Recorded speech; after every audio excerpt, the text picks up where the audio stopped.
গঙ্গা গেল, যমুনা গেল, গেল ইলিশে গুড়ি। কোনো জায়গারই তুলনা হয় না তুমি পদ্মার ইলিশ। মাছে ভাতে বাঙালির পাতে যদি একটা ইলিশ মাছের পিস পড়ে কেমন হয় বলো তো? তো চলো আজকে দেখিয়ে দিই ইলিশ মাছের রেসিপি। আমি কড়াইয়ে অনেকটা সর্ষের তেল নিয়ে নিয়েছি। এবার আমি সাদা জিরে আর কালো জিরে দিয়ে দেব পরিমাণ মতো। আর পরিমাণ মতো কাঁচা লঙ্কা চিড়ে দেবেন। কারণ ইলিশ মাছের টেস্ট আসতে হবে না? এবার পরিমাণ মতো নুন দিয়ে নিয়েছি। এবার আমি আগে থেকে পেস্ট করে রাখা জিরে আর লঙ্কাটা দিয়ে দেব।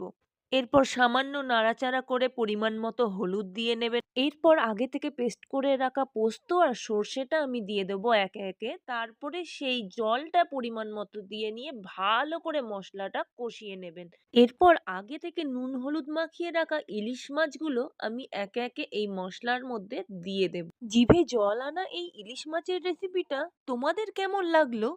কমেন্ট, লাইক, শেয়ার করতে কিন্তু মোটেও ভুলবে না। আমি অনেক কষ্টে তোমাদেরকে রেসিপিগুলো দেখানোর চেষ্টা করি। আর তোমাদের ভালোবাসা যদি না পাই তাহলে কেমন লাগে বলো তো? এরপর সামান্য পরিমাণে চিনি দিয়ে ঢেকে দিলেই তৈরি আমার ইলিশ মাছের রেসিপিটা।